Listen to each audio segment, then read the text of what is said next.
Hi, a lot of the questions that I receive from clients have to do with how to make their relationship work. And I get those from people who come in for couples therapy. I get that from parents who are bringing in their kids because they want to have a good example for their kids of a good relationship. And so I'm going to talk about a few tips here today, but there are really a lot of tips on my website, and you can kind of figure out within your own relationship what works, because what works for one person doesn't always work for another. But these are kind of some general things. So the first thing would be to let things go. To, unless there's abuse or controlling issues or whatever, that, yeah, you need to definitely work on and figure out if that's something that needs to be addressed or if it's healthy or whatever. But for the most part, let things go. And so what I tell people is, if you could take the top few things that really bug you about your partner and you were to write them down, would you be willing to put them in a hat and just pick out another random negative thing that your partner would have? Because in that hat might be trust issues, infidelity, abuse, how they treat your children. Would you really be willing to take that negative that you've written down and put it in a hat and mix it together with everything else and pick out what you'd pick out? If you wouldn't choose to put it in the hat, that means that probably it's not the most horrible negative in the world.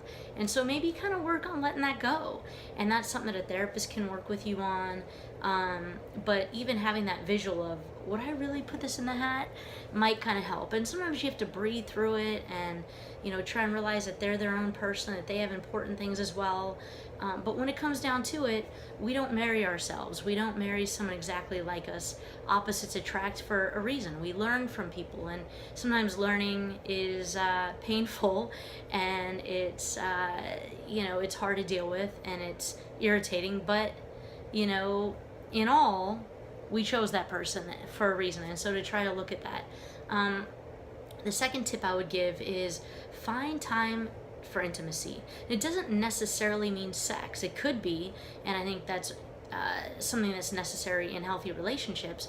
Otherwise, you end up just being friends. But finding time for intimacy. So you can look at my 30-day relationship challenge. It should be on the front page of my website. If not, you can look at it in the blog section as well.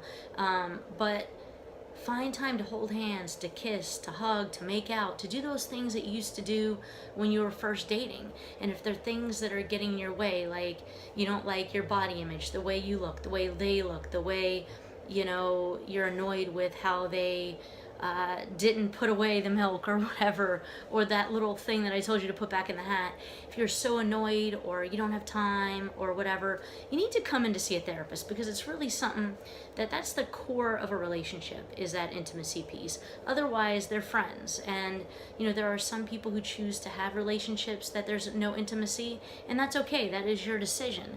But if it's something that you are wanting in a relationship, don't just accept that your relationship no longer has that, because if it once did, you can get that back.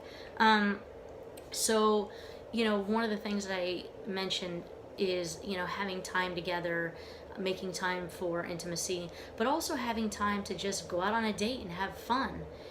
Is really important. If you have to, get a babysitter for the kids, or you have to have a date after the kids go to bed, even, pull out a blanket, have a picnic, have a movie, play cards, play a board game, do something, have a date that's just your specific time.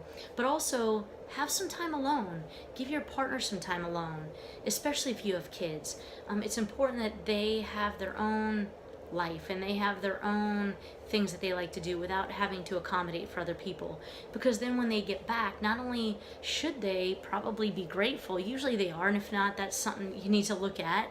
I hate using the word should, but it is something that should be happening, and if it's not, then you want to look at why it's not happening.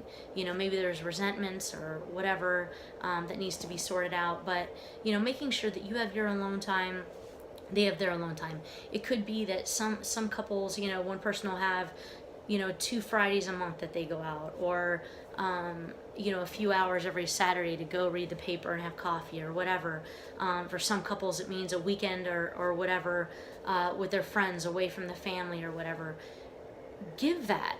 And if you're not, or you don't feel comfortable with that, there might be some underlying trust issues or insecurity issues that need to be dealt with. That again is something you can talk to a therapist about. One of the other things that I want to mention is making eye contact. So when your partner is talking to you, to not just be playing on your phone, to actually make eye contact so they know that you're listening to them, that they're important to you, that they're worth that. And if you're in the middle of a text, you're in the middle of some game that you're about to lose or something, you could say, hey, what you're saying is really important. Give me about a minute. And then once that minute comes, put down whatever you have and go up to them and say, hey, what were you going to say? I really wanted to listen. I wanted you to have my full attention. And the first couple times they might get annoyed because they think you're putting them off. But once they realize that you actually follow up and ask, they're going to be much more likely to give you that space. And the last tip I'll give today, there's a lot of other ones, and you'll probably see a lot more on my blogs, but the last one I'm going to give today is be silly around each other. Be silly around your kids. Because in a sense, that's what life's about, and life doesn't have to be so serious all the time. Make the funny faces, or do little things, do little funny, silly things. And if your partner's doing that and you're not finding them funny, talk about it. See if it's something that just is annoying to you, or if there's so much built up in terms of resentment and lack of trust or lack of communication or hurt that you're not able to be silly. And if that's the case, go to a therapist, work that stuff out. It doesn't have to be. So I'm hoping that was helpful, and I hope you have a great day.